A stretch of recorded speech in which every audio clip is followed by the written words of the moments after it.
पहले बात करेंगे क्वाड्रिलेटरल्स की, फिर बात करेंगे पॉलीगॉन्स की। तो पहले देखो, जैसे बात जब हमने की थी ट्रायंगल्स की, तो any closed figure of three side is called a triangle. ऐसे any closed figure of four sides, any closed figure of four side is called a quadrilateral. तो quadrilateral is any closed shape that has four sides, the sum of the measures of the angle is 360, और sum of the known quadrilaterals are square, rectangle, trapezium, parallelogram and rhombus. तो एक एक करके बात करते हैं। तो सबसे पहले कोई पूछता है अगर what is quadrilateral, any closed figure of four sides is called a quadrilateral. वो कैसे ही बन सकता है? तो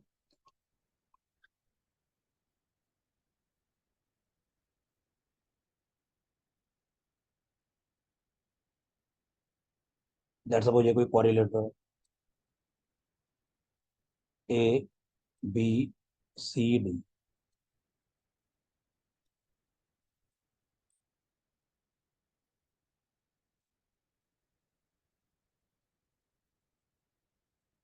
ए B C D is a quadrilateral. अब इसकी एक दो प्रॉपर्टी होती है पहले। All sum of all interior angle is 360। जैसे कि ट्रायंगल में sum of all the interior angle 180 होता है, ऐसे ही क्वाड्रिलेटरल में sum of all the interior angle is 360। मतलब angle A plus angle B plus angle C plus angle D, it is 360 degree.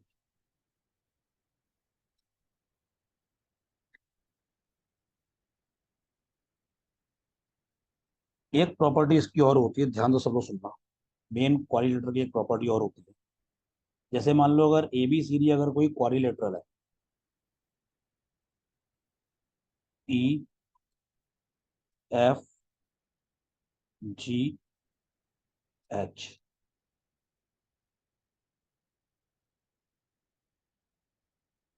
E F G H जो है वो mid points है, ये गिवन।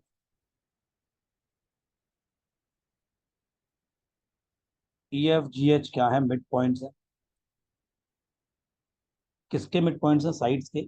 ई मिड पॉइंट है side A B का, F mid point है B C का, जी mid point है सी डी का, और एच मिड पॉइंट है ए डी का। तो अगर मैं इनको ज्वाइन कर दूं,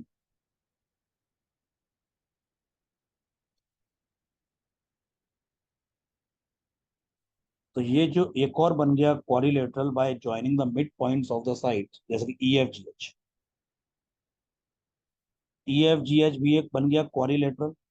तो इसका एरिया जो होता है, ये ओरिजिनल का हाफ होता है। मतलब ये area half of area of ABC. ये ध्यान रख। अगर मैं किसी भी क्वाड्रिलेटरल में साइड्स के मिड पॉइंट्स को ज्वाइन करके एक और क्वाड्रिलेटरल बना दूं, तो जो नया क्वाड्रिलेटरल बनता है उसका एरिया ओरिजिनल का हाफ होता है। मतलब area of E F G H is half of the area of A B C. and EFGH is a quadrilateral which is formed by joining the midpoints of the sides of the original quadrilateral। किसी भी quadrilateral की sides के mid points को join करने के बाद जो नया क्वाड्रिलेटरल बनता है उसका एरिया हाफ होता है ओरिजिनल का। ऐसे ही अगर मैं ई एफ जी एच के मिड पॉइंट्स को ज्वाइन करूँ, जैसे मान लेते हैं लेट सपोज ये अगर मिड पॉइंट्स हैं डब्ल्यू एक्स वाई जेड।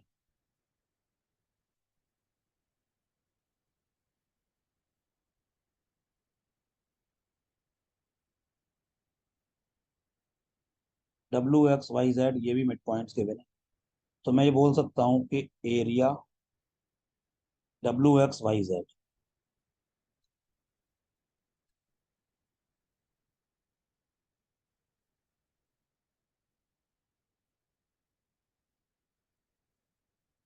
ये हाफ होगा किसका? एरिया ऑफ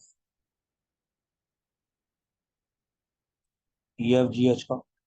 और ये 1/4 हो जाएगा इसका सबसे ओरिजिनल का ए बी सी डी का, 1/4 area of A B C D. तो ये क्वाड्रिलेटरल में प्रॉपर्टी याद रखनी है। पहली property sum of all the interior angle 360, और दूसरी है मिड पॉइंट को ज्वाइन करके जो बनता है क्वाड्रिलेटरल, उसका एरिया ओरिजिनल का हाफ होता है। अब मुझे इंटरेस्ट है टाइप ऑफ क्वाड्रिलेटरल। तो पहला आता है parallelogram.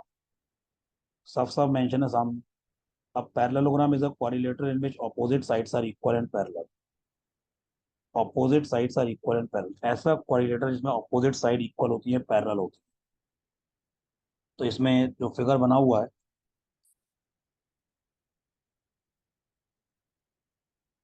A B equal to C D, A D equal to B C, इसके अलावा A B also parallel to C D,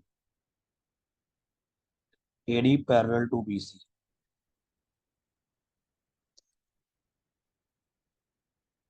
इसकी भी अपनी कुछ प्रॉपर्टी होती है parallelogram.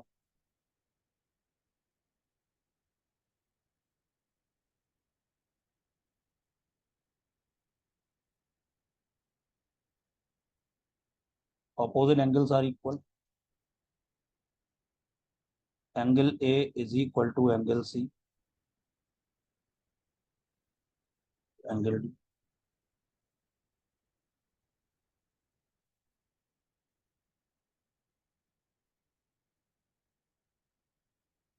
Some of adjacent angles is 180 degree, angle A plus angle B ये 180 है, angle A plus angle D ये भी 180 है, angle B plus angle C ये भी 180 है,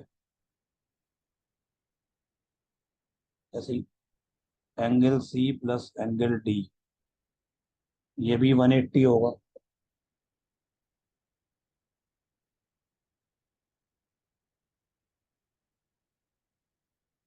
diagonals not equal, diagonals equal नहीं होते हैं,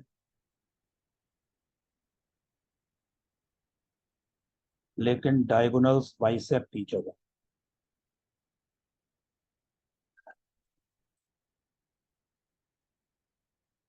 डायगोनल्स एक दूसरे को बाइसेक्ट करते हैं, मतलब ये डायगोनल्स का इंटरसेक्शन पॉइंट है ओ, तो A O is equal to O C and B O is equal to O D.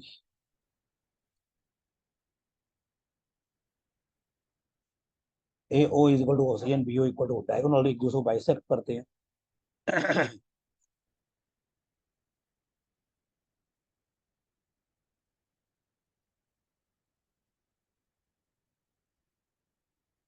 diagonal divides the parallelogram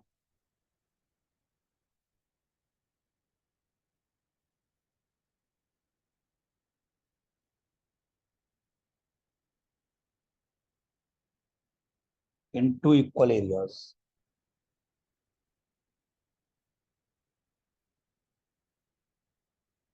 कोई भी डायगोनल इसको दो इक्वल एरिया में डिवाइड करता है। जैसे ए सी डायगोनल है तो area of triangle A B C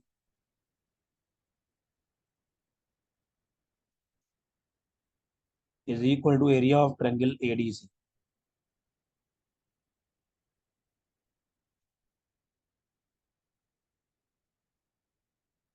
is equal to area of triangle B C D, B C D का area is equal to area of triangle A B D, ये चारों area equal.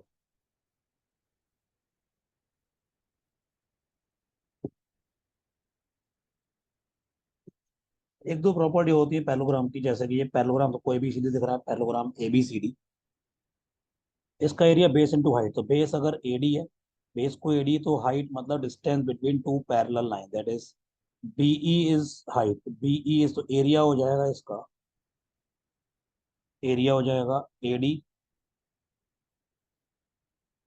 Into be. अगर मैं दोनों diagonal बना दूं, अगर मैं दोनों डायगोनल बनाऊं तो ये चारों एरिया भी इक्वल हो, ये चारों एरिया भी इक्वल होते हैं। मतलब area of triangle A O B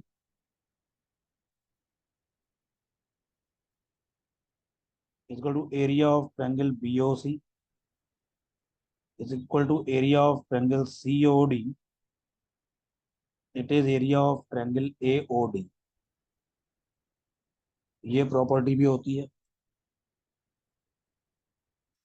एक और प्रॉपर्टी होती है पैरेललोग्राम में, sum of square of all the sides.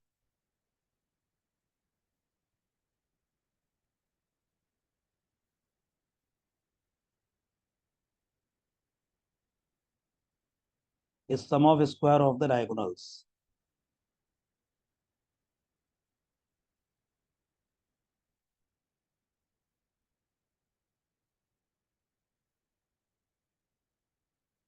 Sum of square of all the sides is equal to sum of square of the diagonals. Sum of square of all the sides is equal to sum of square of the diagonals.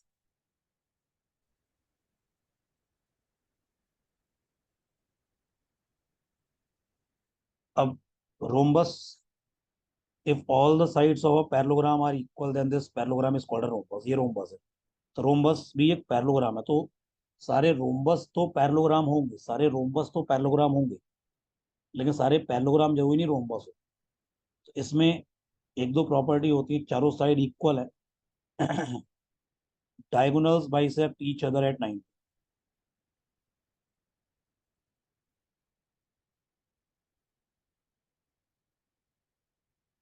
diagonals bisect each other at 90 degree. ये rhombus की एक property अलग से होती है। और इसका जो एरिया होता है रोम्बस का, half into D1 into D2,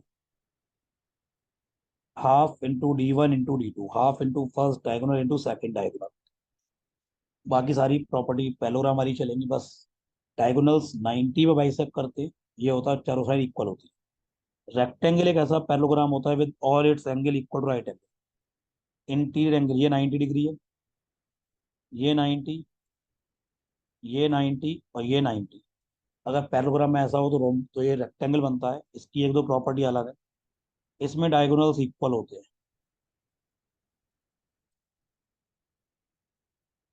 इसमें डायगोनल्स इक्वल होते हैं और सारी प्रॉपर्टी पैरेललोग्राम वाली चलती है। डायगोनल्स रेक्टेंगल के इक्वल होते हैं, लेकिन इक्वल का मतलब ये नहीं है वो तुम्हारा भरोसा नहीं है। मैं ये बिल्कुल नहीं कह रहा हूँ कि ये एंगल थीटा और ये एंगल थीटा होगा, मैं ये नहीं कह रहा हूँ। ऐसा नहीं होगा, फिर तो ये साइड और ये साइड भी इक्वल हो जाती, वो स्क्वायर हो जाता। अगर ऐसा होगा तो वो स्क्वायर बन जाएगा।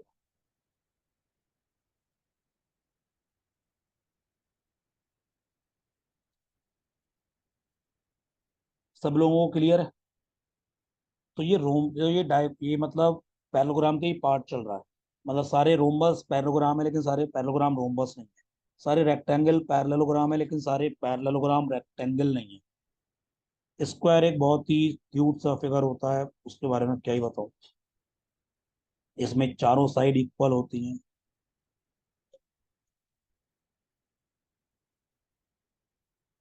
तुम्हें पता है इसमें डायगोनल्स भी इक्वल होते हैं।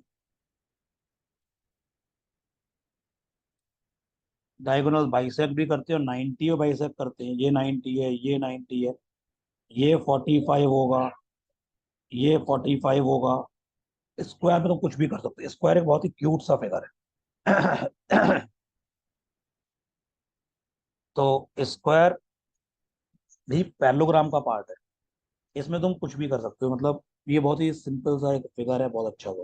तो इसके बारे में ज्यादा क्या बताऊं, तुम लोग जानते हो। तो सारी साइड इक्वल है, area of square side square होता है, पेरीमीटर 4 टाइम साइड होता है, डायगोनल्स भी इक्वल होते हैं, डायगोनल 90 में बाइसेक्ट करते हैं। सब मतलब बहुत ही एक सिमेट्रिक सा फिगर है। ट्रेपेजियम देखो, ट्रेपेजियम एक क्वाइलेटरल होता है, ये पैरेललोग्राम नहीं है। अब ट्रेपेजियम पैरेललोग्राम नहीं है। पैरेललोग्राम की फैमिली में यही आते हैं, पैरेललोग्राम, रोम्बस, स्क्वायर, रेक्टेंगल। लेकिन क्वाड्रिलेटरल की फैमिली में ट्रेपेजियम भी आता है। तो सारे पैरेललोग्राम क्वाड्रिलेटरल हैं, लेकिन सारे क्वाड्रिलेटरल पैरेललोग्राम नहीं। सारे ट्रेपेजियम क्वाड्रिलेटरल हैं, लेकिन सारे ट्रेपेजियम तो क्वाड्रिलेटरल हैं, लेकिन सारे क्वाड्रिलेटरल ट्रेपेजियम नहीं होंगे।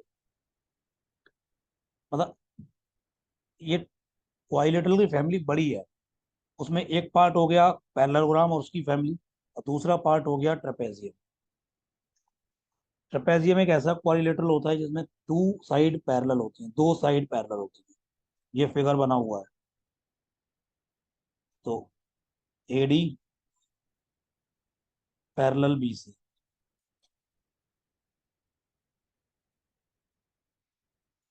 एडी पैरेलल बीसी, इसमें एरिया जो होता है ट्रेपेजियम का वो होता है हाफ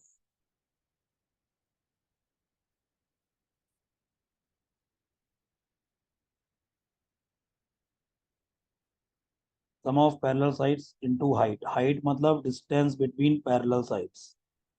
हाइट का मतलब है डिस्टेंस बिटवीन पैरेलल साइड, मतलब perpendicular distance between two parallel sides, जैसे बी एम। या मैं सी से ड्रॉप कर दूं एक परपेंडिकुलर, तो ये सी एन, एक ही बात है, बी एम या सी एन। एक होता है आइसोसेलेस ट्रेपेजियम।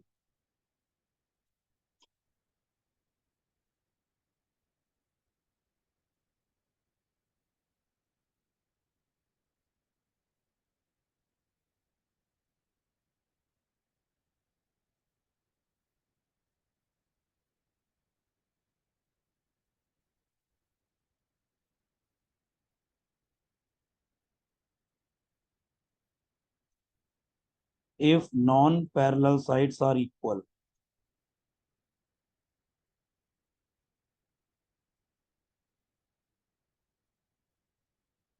अगर नॉन पैरेलल साइड इक्वल होती है उसे कहते हैं आइसोसेलेस ट्रेपेजियम।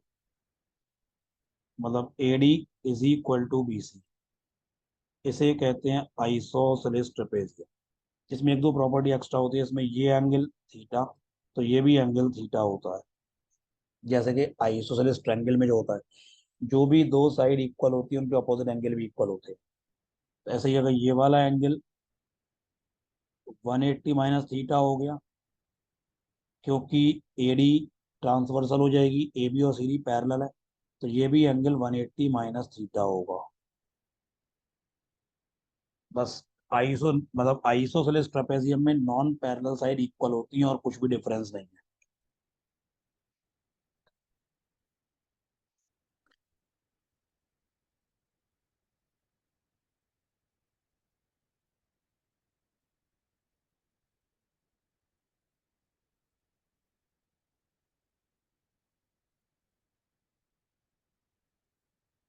कुछ क्वेश्चंस करते हैं पहले,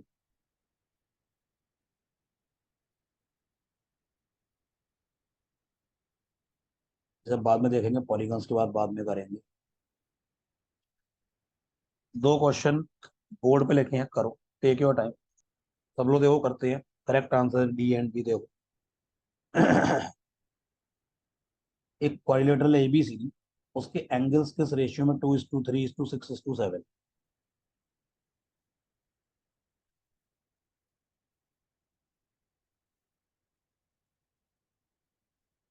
एंगल्स का रेशियो है 2:3 6:7, तो वो क्वाड्रिलेटरल क्या हो सकता है? देखो वो स्क्वायर नहीं हो सकता, क्योंकि अगर स्क्वायर होता तो चारों एंगल 90 होते, तो रेशियो 1:1:1:1 होता। वो पैरेललोग्राम भी नहीं होगा, कोई पैरेललोग्राम होता है तो इन दोनों रेशियो 1:1 होता और इन दोनों का रेशियो 1:1 होता, बिकॉज पैरेललोग्राम में ऑपोजिट एंगल्स इक्वल होते हैं। तो रोम्बस भी नहीं होगा, रोम्बस भी पैरेललोग्राम होता है। तो answer it is trapezium, it can be a trapezium. Given option में से वो केवल ट्रेपेजियम हो सकता है। अगला देखो, in a parallelogram A B C the measure of angle A and angle B are 3x + 45 and x + 75 respectively. Parallelogram में मैंने कहा था एडजेसेंट एंगल का सम 180 होता है, मतलब angle A plus angle B मिला के 180 होगा। तो 3x + 45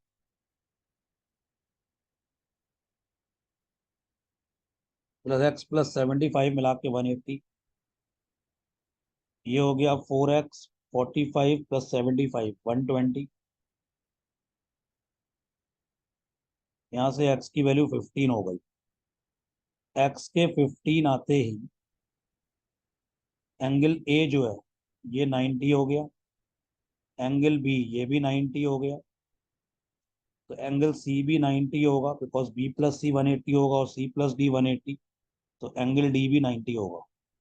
तो ऐसा कोई भी पैरेललोग्राम जिसमें चारों एंगल 90 होते हैं वो पहले रेक्टेंगल बनता है। Correct answer is rectangle. कई लोगों के पास स्क्वायर भी तो बन सकता है, बेटा स्क्वायर के लिए कुछ और भी गिवन होना चाहिए था। पहले रेक्टेंगल बनेगा, वैसे भी रेक्टेंगल स्क्वायर बनता तो रेक्टेंगल तब भी होता।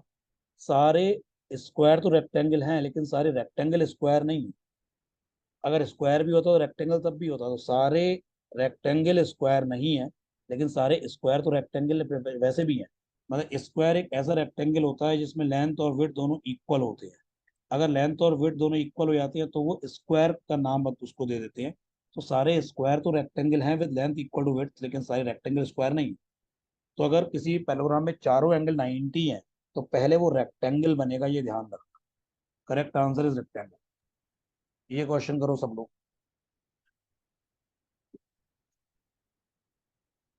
देखो, एक पॉइंट पी है on the side A B of parallelogram A B C D. पहले बनाते हैं पैरेललोग्राम।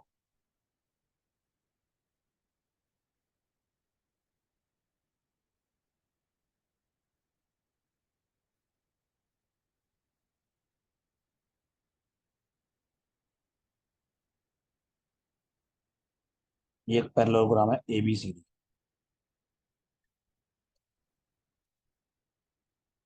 एक पॉइंट पी है on the side A B जो ए बी को डिवाइड करता है 2:5 के रेशियो में।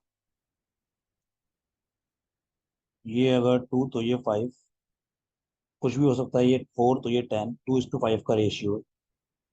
If the area of triangle A P D.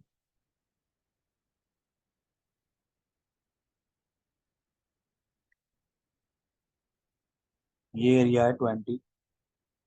Find the area of triangle P D C. जब ये बोला गया है कि ये पैरेललोग्राम है पूरा, तो अगर ए बी 7 हो गया 2 + 5, तो ये भी 7 होगा। अब अगर मैं यहाँ से एक परपेंडिकुलर ड्रॉ करूँ, तो फिगर सही नहीं बना, मैं फिगर दोबारा बनाता हूँ एक बार।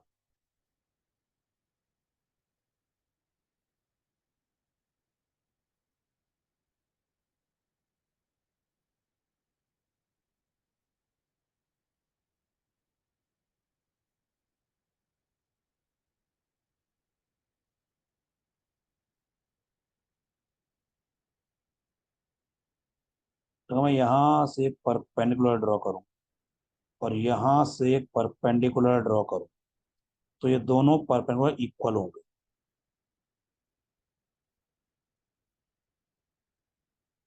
डीएम जो परपेंडिकुलर है वो ट्रायंगल एपीडी में एपी के ऊपर है, और जो पीएन परपेंडिकुलर है वो ट्रायंगल पीडीसी में डीसी के ऊपर है। तो DM is equal to PN होगा, क्योंकि distance between two parallel line हमेशा इक्वल हो। तो जब दो ट्रायंगल के परपेंडिकुलर इक्वल हैं तो एरिया का रेशियो बेस के रेशियो के इक्वल होगा। तो ये एरिया 20 था, तो ये बेस का रेशियो 2 और 7 है। इसका एपी बेस है अगर 2, तो डीसी हो गया 7, तो ये एरिया 70 हो जाएगा। बात खत्म। एरिया का रेशियो बेस के रेशियो के इक्वल होगा ऐसे दो ट्रायंगल में जिनमें ऑल्टीट्यूड सेम है या इक्वल है। तो ऐसे दो ट्रायंगल जिनमें ऑल्टीट्यूड सेम है, एरिया का रेशियो बेस के रेशियो के इक्वल, तो एरिया का रेशियो भी 2:7 होगा। तो ये एरिया 20 दिया तो ये एरिया 70 हो गया। ये एरिया 20 तो ये 70। ये बताओ, दो साइड रोम्बस की बोला गया है 3x - 6 और x + 14। तो ये दोनों साइड इक्वल होंगी।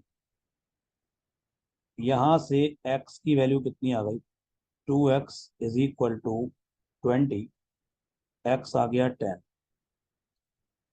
और लोगों ने ये निकाला और तुरंत बोल दिया 40। यार साइड थोड़ी 10 है, साइड तो 3x - 6 है ना। ये साइड तो x + 14 है ना। तो x अगर 10 है तो रोम्बस की साइड जो आएगी वो तो 24 आएगी ना। अब सही आंसर लिख के क्या होगा? फर्स्ट इंस्टेंट में तो गलत हो ही गया। अगर इसमें ऑप्शन होते तो लोग 40 लिख के आ जाते, बाद में गलती होती। तो साइड तो 24 हुई ना, तो पेरीमीटर तो 96 हुआ ना।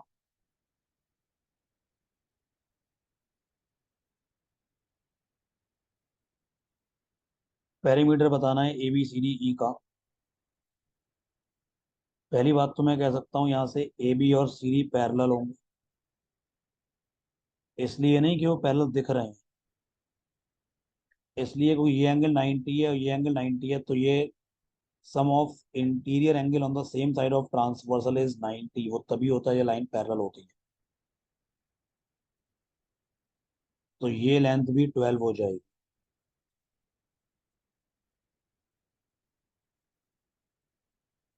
तो ये लेंथ 12 हो गई, ये पूरा एंगल 90, ये एंगल 30 दिया है, तो ये एंगल 60 होगा, और ये एंगल भी 60 हो जाएगा, पूरा 90 होगा। तो ये तीसरा एंगल ये भी 60 ही होगा। तो यानी ट्रायंगल ए ई डी बन गया इक्विलेटरल ट्रायंगल। तो ये भी 12 होगा और ये भी 12 होगा। अब मैं इसको हटा देता हूँ। पेरीमीटर चाहिए, तो पेरीमीटर होगा A B plus B C plus C D plus D E plus E A. 12 plus 12 plus 12 plus 12 plus 12, answer is 60। ये सबका होना चाहिए, मतलब ऐसा लगता है ये सबका होना चाहिए। Two sides of a plot measure 32 meter and 24, and the angle between them is a perfect right angle.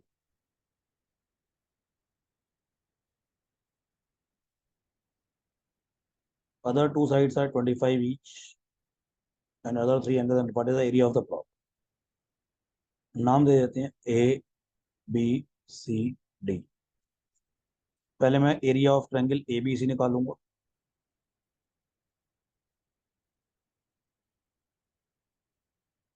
ये हो गया half into 24 into 32, half base into height. Triangle A D C isosceles होगा। आइसोसेलेस ट्रायंगल में अगर मैं unequal side पे perpendicular draw करूं तो बाइसेक्ट करता है। एक और चीज, पाइथागोरस से तुम एसी निकाल सकते हो। ये 24 है, ये 32 है, तो पूरा एसी 40 हो जाएगा। पाइथागोरस से एसी हो जाएगी 40, तो ये हो जाएगी 20 और ये भी हो जाएगी 20। और ये परपेंडिकुलर है, मैंने डी से परपेंडिकुलर ड्रॉ किया है एसी पर, वो बाइसेक्ट करेगा, क्योंकि आइसोसेलेस ट्रायंगल में अनइक्वल साइड पे ड्रॉ किया हुआ परपेंडिकुलर उसको बाइसेक्ट करता है। तो ये 25 20, तो ये 15 हो जाएगा पाइथागोरस से। तो इसको बोल देते हैं एम। तो area of triangle A D M, ये हो जाएगा हाफ इंटू 15 इंटू 20, ये हो गया 150। तो area of triangle C D M, ये भी सेम 150 होगा। तो पूरा एरिया हो गया ये 1/2 इंटू 24 इंटू 32 प्लस 150 और प्लस का 150, ये आ गया 384 प्लस 300, आंसर 684 आ गया। Correct answer is 684, 684। ये अब सबका आना चाहिए, देखो यार, मतलब ये ऐसा क्वेश्चन है सबका आना चाहिए। 24 angles ADC and BCD are right angle.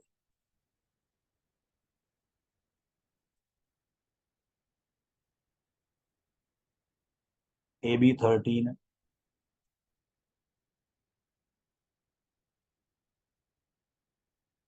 A D 16 है, ये 5 है।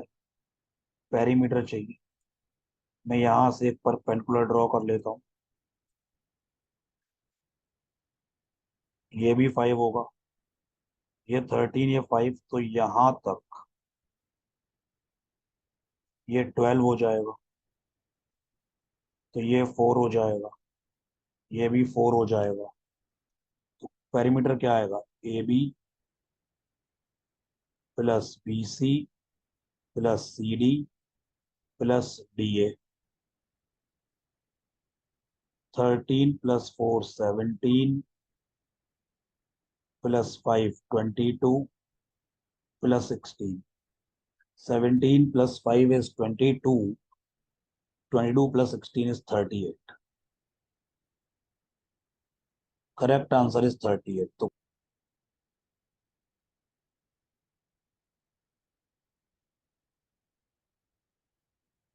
सब लोग जरा ध्यान से देखना है. A B C D rectangle दिया है. डी एफ है 20. सीई दिया हुआ, सीई दिया है 30. मैं लिख रहा हूँ डी एफ.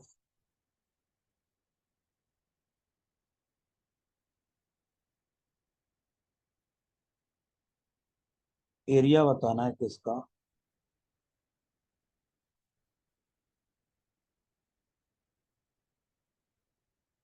मैं अगर डी को ज्वाइन कर दूं, क्या मैं कह सकता हूँ ये एंगल 90 गिवन है, ये वाला एंगल 90, तो ये क्वेश्चन में गिवन है. Area of triangle D E C, ये होगा half into D F into C E, ये हो गया हाफ इंटू 20 इंटू 30, ये हो गया 300. एरिया ऑफ ट्रायंगल डीईसी 300 आ गया. सब लोग ध्यान से देखना. अगर मैं यहां से एक परपेंडिकुलर ड्रॉ कर दूं ई एम, तो मैं कह सकता हूं E M is equal to B C. अब area of triangle DE C एक तरीके से मैं और लिख सकता हूं, half into D C into E M, और इसको कह सकता हूं half into D C into B C, because E M and B C equal. और ये हो गया 300, क्योंकि area of triangle DE C 300 निकाला है अभी. तो यानी कि D C into B C, ये हो गया 600. यही तो एरिया ऑफ रेक्टेंगल है. एरिया ऑफ रेक्टेंगल क्या हो गया, D C into B C. D C into B C, answer है 600. Area of rectangle L into B होता है ना, लेंथ इंटू विड्थ. तो डी सी अगर लेंथ है, बी सी अगर विड्थ है, तो एल इंटू बी 600. ये क्वेश्चन करो.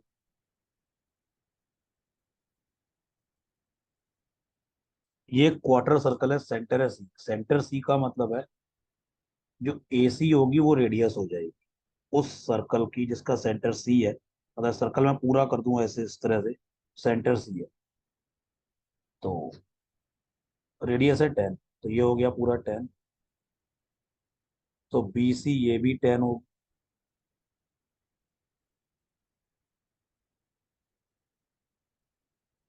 Perimeter of rectangle C P Q R. C P Q R एक रेक्टेंगल है.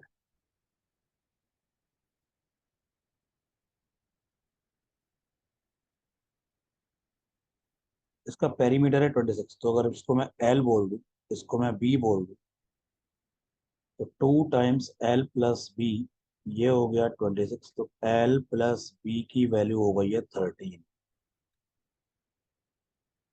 तो ये भी एल होगा और ये भी बी होगा.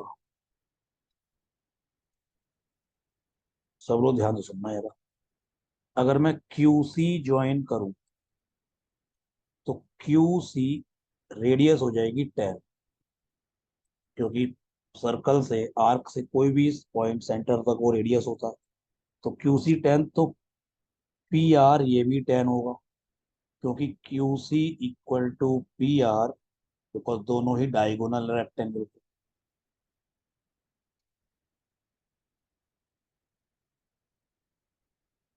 दोनों ही रेक्टेंगल के डायगोनल इक्वल होते हैं.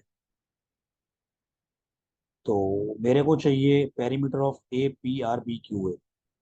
तो वो हो जाएगा A P plus P R plus R B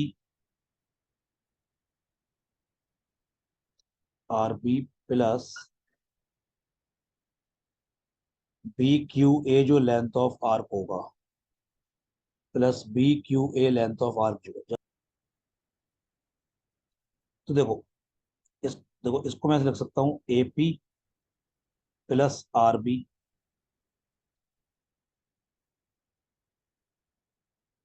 plus PR plus BQ, ये जो आर्क है उसकी लेंथ, ये आर्क जो होगी वो ये वाली होगी, ये वाली।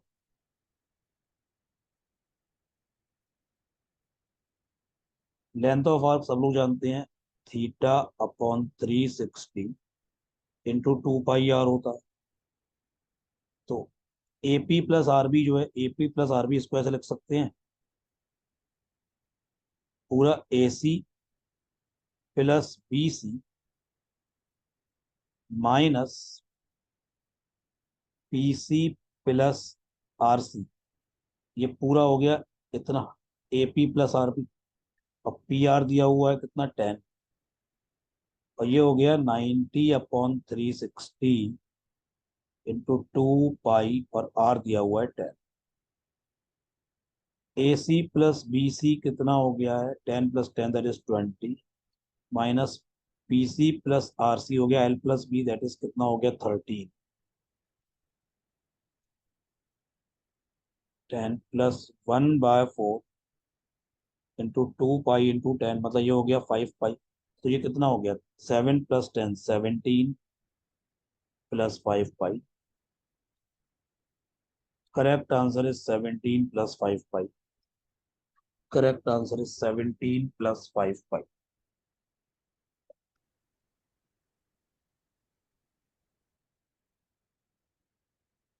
ये फिगर बोला गया पैरेललोग्राम, तो ये भी 3x हो जाएगा। और ये पूरा एंगल होगा 4x + 5, उसमें ये वाला अंदर का x है तो ये वाला हो जाएगा 3x + 5। चारों एंगल सम 360 होगा, तो 3x + 3x + 4x + 5 +4x + 5 मिला के 360 होगा। 3x + 3x 6x + 4x 10x + 4x 14x is equal to 350 हो गया। x आ गया 350/14, x 25 आ गया। अब ट्रायंगल का सम ऑफ एंगल्स 180 होता है, तो 3x + x + 2y मिला के 180 होगा। 4x + 2y मिला के 180 होगा। x अगर 25 है तो 4x 100 हो गया। 100 + 2y मिला के 180, तो यहाँ से मैं कह सकता हूँ 2y हो गया 80, तो y हो गया है 40। वैल्यू ऑफ y पूछी थी, 40 हो गया। Value of y comes out to be 40। This is easy basically.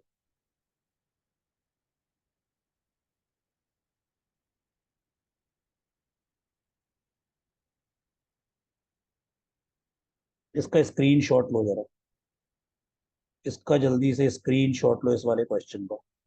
ये क्वेश्चन अभी करना है, 15th अभी करना है। ABCD एक ट्रेपेजियम बोला गया है। EF and are mid points, E and F mid points बोले गए, और पूरे ट्रेपेजियम का एरिया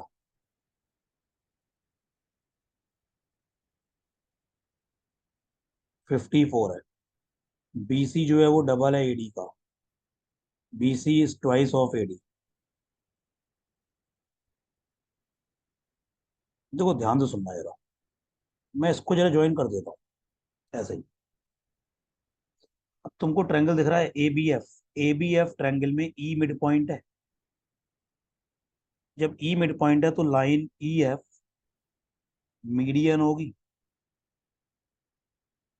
और मीडियन ट्रायंगल को दो इक्वल एरिया में डिवाइड करती है, तो ये एरिया अगर A होगा तो ये भी एरिया A होगा, because median divides the triangle into equal area. तो एरिया ऑफ ABF पूरा 2A हो गया। अब ट्रायंगल तुमको दिख रहा है ABC, उसमें F मिड पॉइंट है BC का। ABC में, ट्रायंगल ABC में F मिड पॉइंट है BC का, तो लाइन AF जो होगी वो मीडियन हो जाएगी। तो ए एफ अगर मीडियन है तो मीडियन ट्रायंगल को दो इक्वल एरिया में डिवाइड करती है। तो ये एरिया टू है, ए प्लस ए टू है, तो ये भी एरिया टू ए होगा। तो पूरा एरिया ए बी सी हो गया फोर ए। और एडी हाफ है बी सी का, मतलब बी सी डबल है एडी का। तो एडी सी का एरिया हाफ होगा, area of A D C ये हाफ हो जाएगा area of A B C का, क्योंकि इसका बेस है एडी, एडीसी का बेस है एडी। अब परपेंडिकुलर दोनों में सेम होगा, क्योंकि यहाँ से ड्रॉप करूं परपेंडिकुलर और यहाँ से ड्रॉप करूं एडी पे परपेंडिकुलर, तो वो बाहर आएगा। और जो दोनों परपेंडिकुलर सेम हो जाएंगे, इक्वल हो जाएंगे, तो जब परपेंडिकुलर दोनों सेम है तो एरिया का रेशियो बेस के रेशियो के इक्वल है, तो एडीसी का एरिया भी हाफ होगा। तो ये हो जाएगा हाफ ऑफ फोर ए, मतलब टू ए हो जाएगा। तो पूरे ट्रेपेजियम का एरिया कितना हो गया, two plus two four plus two six, six A is equal to 54। तो ए कितना हो गया, नाइन। किसका पूछा है difference, ADC, ADC and BE F. ADC का एरिया है टू ए और बीई एफ का एरिया है ए, तो डिफरेंस हो गया ए, जो कि हो गया nine. Correct answer is nine. तो ये आगे कंटिन्यू रहेगा, ये आगे कंटिन्यू रहेगा। हम आज ये कर चुके हैं क्वाड्रिलेटरल्स। नेक्स्ट क्लास में करेंगे पॉलीगन्स, पेंटागन, हेक्सागन, इन सब की बातें होंगी।